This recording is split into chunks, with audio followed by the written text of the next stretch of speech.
Hey guys, and welcome back to Born Again to Live. Eric here, still flying solo. Continue to pray with Amy as she's working through this whole thing. And the real reason that we haven't got back together to record is not just the situation she's dealing with, but the fact that we've lived busy lives and I can't make it to her and she can't make it to me. So we're just going to patch this through till we can meet again and record a whole bunch of episodes. But today we're going to listen to a rerun episode that actually aired on February 12th. It is the Bucket List Life. As we're coming up to the end of the year, it just makes me think about goals and bucket lists and that kind of stuff. So thought this would be a good refresher. Hope you enjoy. Thank you. Happy New Year. Oh, wait. That was like a month ago. We're still in the new year. It's February, Eric. Yeah, a groundhog, right? Everybody wants to shoot that thing now. Yeah, no kidding. Jeez. I did see where PETA was offering the city of, what's in Pennsylvania? Punxsutawney, yeah. A vegan something or other option if they stop letting the groundhog have to come out of his hole. Huh, Yeah, okay. trying to stop the groundhog shadow thing. I don't know why it's hurting him, but... Yeah, he doesn't look like he's in a lot of pain. I think he's the best cared for groundhog in the world. He's a pretty fat little guy. He's doing all right. All right, let's give a shout out. Yes. DJ Taylor. Yes. My buddy since high school, pre-Christ is what we like to say. We were friends, and now we're brothers. BC. Before Christ, Yep. right? Yeah. He always compares it to David and Jonathan. Okay. Like we're both, that's how our relationship is. He likes to say that that's how we are. So I love it. we uplift each other. Yeah. Well, we just watched one of his Facebook posts, and I Yes. just love how he calls y'all barnyard brethren.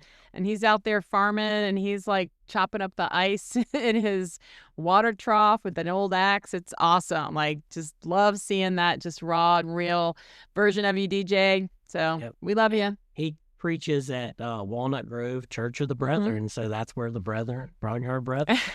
And I heard in one of his episodes the other day, he said, RFD TV, this is a segment you need to pick up right here. RFD TV. So, yeah, again, DJ, we love you. I just want you to know how much we appreciate you. Yeah. And he often used to talk about Big Blue in his radio segments, Yeah. too. So he's been a supporter of Big Blue for a very long time. Yep, and he is actually the first time I ever got on a radio. He invited me over, and we hung out and played Christian music and talked on the radio for a night. Wow. So he's the patriarch of Eric's broadcasting career. And funny story, we talk about God having plans. DJ had asked me to come be on his radio show, and I said, man, I hate my voice. And I told him basically no, and then finally he kept asking, and I was like, I just don't know, and I prayed about it. And I remember distinctly God saying, I gave you your voice. Yeah. Yeah. At what point are you going to stop saying that, Eric? Like, he And gave you that voice. He did, and that's when I went, okay, DJ, I'll be on your show. And I went on his show, and then not long after the show was over, 2-hour show, some lady called in and said, I loved your co-host tonight, DJ. And I was like, I'm like, Well, and I was just telling Eric, like, again, I'm listening to the podcast in the morning, and I often forget it's he and I. Like, they are two different people coming through my headphones. But I told Eric, I was like, you sound like a country music singer. You have that West Virginia twang, that deep voice. I was like, I don't know why you hate your voice. You sound great. So I visited Alaska one time back way long ago, and me and my buddy, of course, I don't think I have an accent, but evidently I do. you do. At my back turn, we were looking at the Cook Inlet, looking over it, and we were at the edge, and there was a lady behind us. And without even looking at us, she goes, so what part of West Virginia are you from? I Wow. was like, oh, I guess I do have an accent. But I mean, it's different than North Carolina. It's different than, Georgia. It's got its own thing. But yeah, you are like born and raised West Virginia, Eric. You're the real deal. Born and raised in the same half mile. Mm-hmm. See, I was raised in the South by Northern parents, so I had the weird accent. But my Northern cousins still say I have an accent, and I will say it comes out more depending on who I'm talking to. All right, so our tangents are our only talent on this program, but we decided we wanted to talk a little bit more about God's plans for us. So that's where we're going to go today. Yeah. We didn't have enough of the last one, so we thought, let's Yeah. again. But where it started was we were talking, and the reason I said Happy New Year, everybody makes New Year's resolutions. Well, I had a friend, I don't know what you call it, that put me on to making bucket lists instead of resolutions. And so you make a yearly bucket list of things you'd like to do. Yeah. And we're going to give another shout out, but I know that we have Shanda who made a 40 in her 40s, and then she's going to do a 50 thing she wants to do in her 50s list. So it's kind of the same thing. For sure. But I make a bucket list. And where this conversation started was God's plan for us in my bucket list. Yeah. So last year I had the bucket list, and the number one thing I had on my bucket list for last year was before I turned 40, I wanted to go visit Niagara Falls, which I had been trying for 20 years to go see. Okay, let me stop 1 second. Bucket list. The reason it's called a bucket list, because right? Yeah.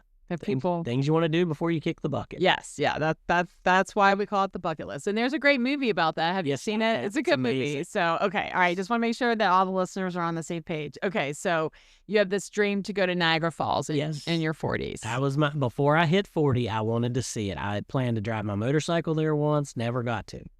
Planned to take my kids there, never got to. Planned to go with my ex-wife, never got to. Just every time I had thought I was going to go, I just didn't get to. And so last December, I said, I am going before I turn 40. I don't care how.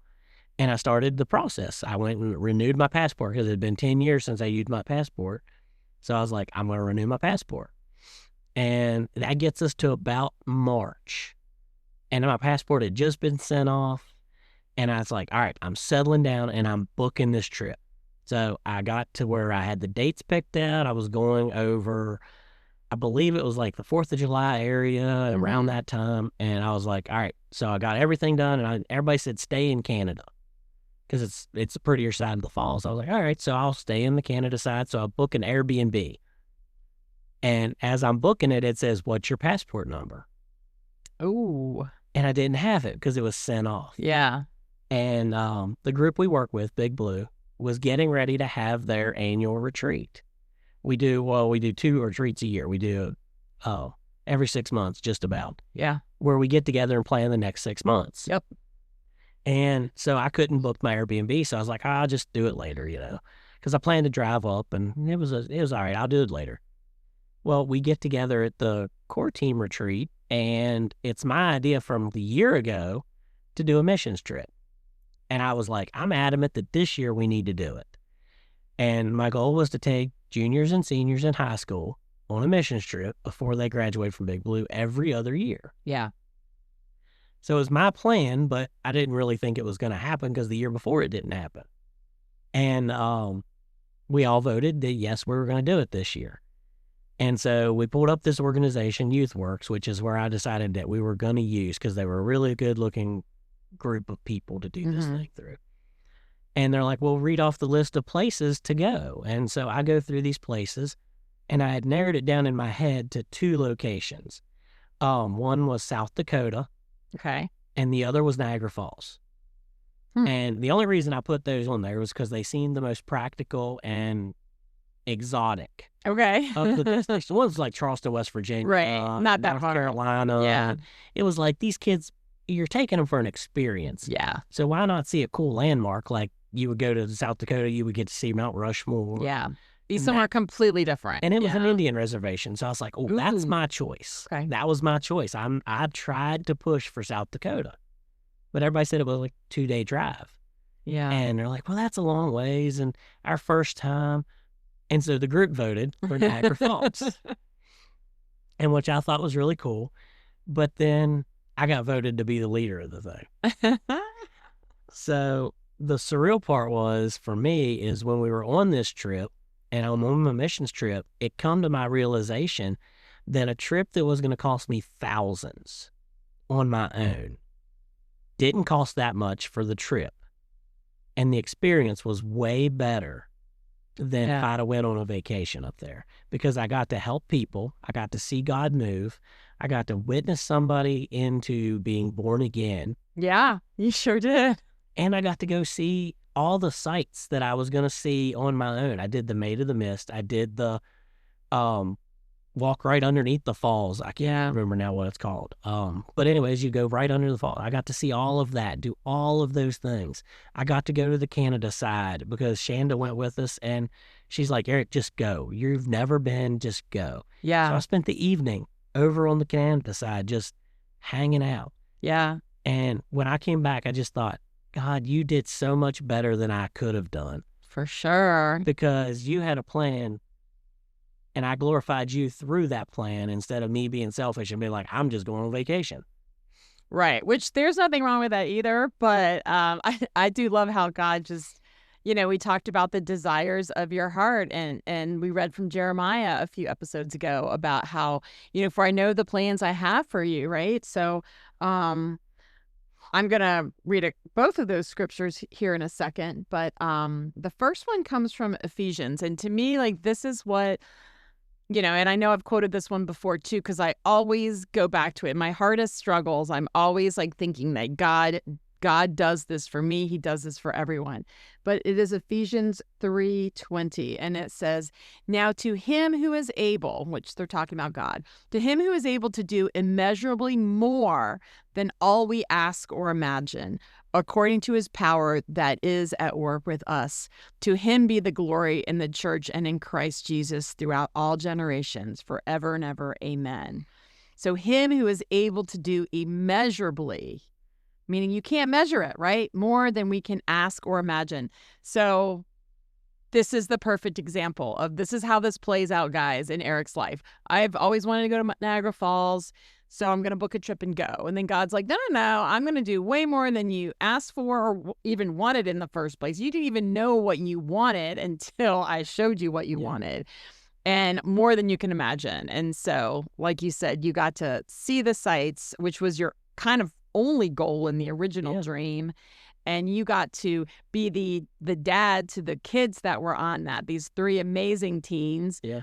And they all needed a dad on that trip. Yeah. And, even the ones that had really strong parental presence, there's something about getting away from those expectations that parents can put on you and just being there in God's presence. And so mighty things happened on that trip. And I just love the way that God took care of that dream for you. Yeah, it was amazing. And the things that we did and the work we did for the community and all of that, I didn't even envision. I planned on just going up and spending money. Instead, I spent my time and tithed my time, and God paid it back with just it's an amazing view. It was one of the coolest things I've ever seen. I'll never forget the moment I was on the Maid of the Mist, and we were at the back of the boat, and at some point the boat gets really close to the falls, and then it turns to come back. And literally when it turned, it was just a wall of waters all around. Oh, love it. It was so amazing. And at that moment, I worshiped God. I was like, God, this is so cool. You created this. Cool. And isn't there usually like a rainbow effect if it's Yeah. sunny? And gosh, that's so beautiful. Okay, so here's the other verse I was going to read to you guys. Psalm 37:4. Take delight in the Lord. So like that's a step 1, right? Take delight in the Lord, and he will give you the desires of your heart. So, God already knew, Eric, that you had just a desire to do more in this world than just kind of check off bucket list items. And so he's like, oh yeah, you're going to get to the falls, but we're going to do this the best way possible. And I know we talked about this on the last episode too, just about how God makes things, once we made that decision to do the mission trip, the way God just moved, because I think We had the same issues that you did, even just putting the podcast together, time and money. And, as a core team, we're like, we really want to do this for the kids, but do we have the time? Do we have the money? We don't have a lot of time to fundraise. And it just was like the moment this plan was in place, God just moved mountains once again. And it's like, all right, this is happening. We had, a couple donors that were just like, they kind of regularly donate, but one of them spoke to me and was like, yeah, I guess I need to make my donation to Big Blue. How much do you need? And I was like, well, actually, we have this trip. And, if you give a certain amount, that will pay for every one of these kids to be able to go. And so we got the donations lined up. I love that there was extra to do the fun stuff too. Money to get that. We got money for shirts. Like, it was amazing. And then wasn't there an issue with the van or the car, right? What happened with the car? I feel like it was donated.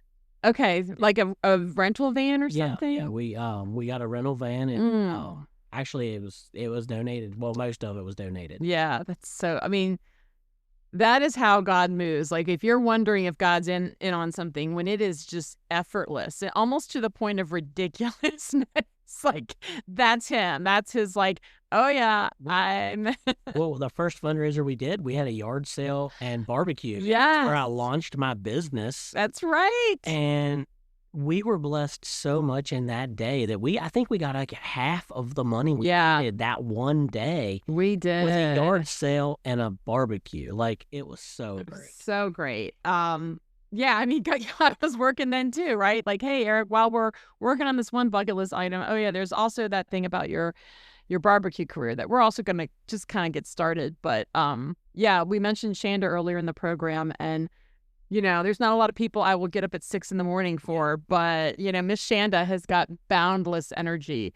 So she's going to get through all 40 things on her bucket list, plus like another 45 probably. Yeah. But yeah, we were in charge of the yard sale. So we had to get up early that day. And that was such a great moment. And the kids were involved in it. And yeah, so we've got another one coming up in 2026, right? That's going to be our next do another one. mission trip.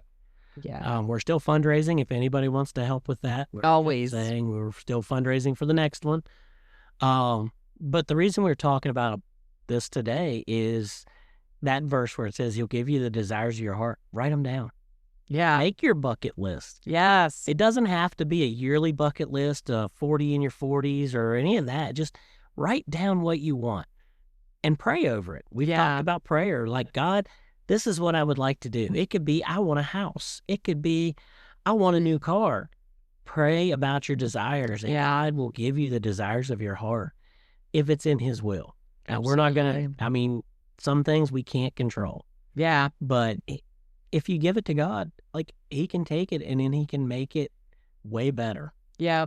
Than you can imagine. Way better. I remember as a kid, Eric, like, I would come home from school and have these conversations with my mom. And one of the days I told her, I was like, when I grow up, I'm going to be the president of a company. And so, your parents kind of entertain your conversations. And she's like, okay, well, what kind of company? And I said, I don't care, just as long as I'm in charge. And she's like, oh, all right then. And she goes, so you want to be the president? Why? And I said, well, because that way I can be in charge and I won't have to go to work. Right? I somehow thought if I was the owner and in charge, I wasn't going to have to work. And she's like, no, sweetie, you probably do the most amount of work. But I guess even as a kid, sort of my thought pattern was I wanted to be in charge of my own schedule, right?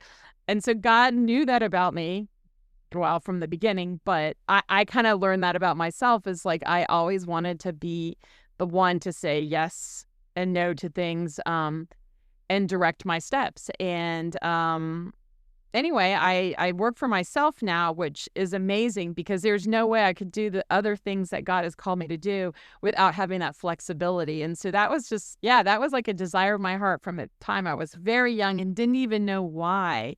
And now, like, with the work I do at the camp and with the kids and at Big Blue, like, I can't imagine my life. Well, I can't imagine being a president of a company because I know I wouldn't have time for this kind of stuff. So God just is so faithful and he can be so good. with just using us in our dreams and what we want for ourselves in our hearts. So he honors that. All right, Eric, let me just ask you a couple bucket list items. What else is on this bucket list of yours? Last year, I don't didn't do a know. lot last year. Like, I was supposed to read 3 new books. Didn't do that. Okay. This year I will complete one of last year's. I put everything that was on last year's that I didn't do Okay. on this year's. One of them is to finish the entire Bible. Okay. I will do that this year. One from last year that I love that I don't, it's going to be on every year's, is increase my friend group. Ooh, I like that.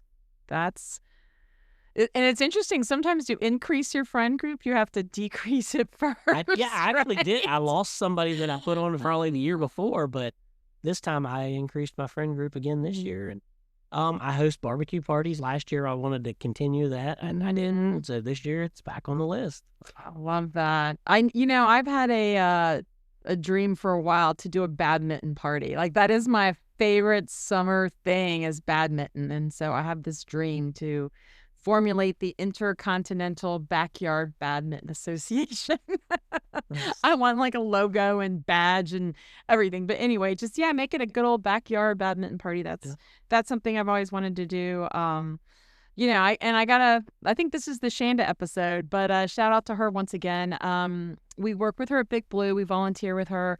As she likes to say, I'm a sister from another mister. The kids always get us confused. We're the same height, same brown eyes, we're very much alike. But I've had a goal for a while to go to the Kentucky Derby.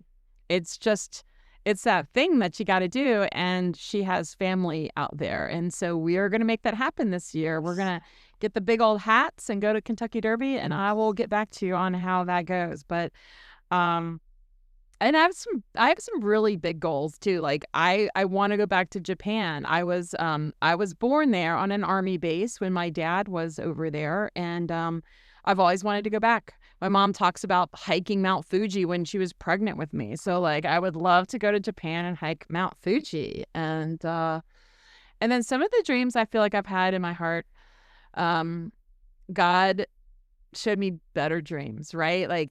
When we were younger, we just wanted to be rich. And at least, for me, you want to be rich, you want to be well-traveled, you wanted to be that, that jet setter, right? And every so often when I see people that just get to do a lot more travel than I do, I get that twinge of envy. But I'm like, yeah, but they don't get to see some of the stuff that I get to see. So, God has shown me that where my true desires in my heart really are sometimes. So, Yep. And so the lesson in this is, if you seek God and you give him your desires, he will honor you. So I hope everybody has a good day. bye.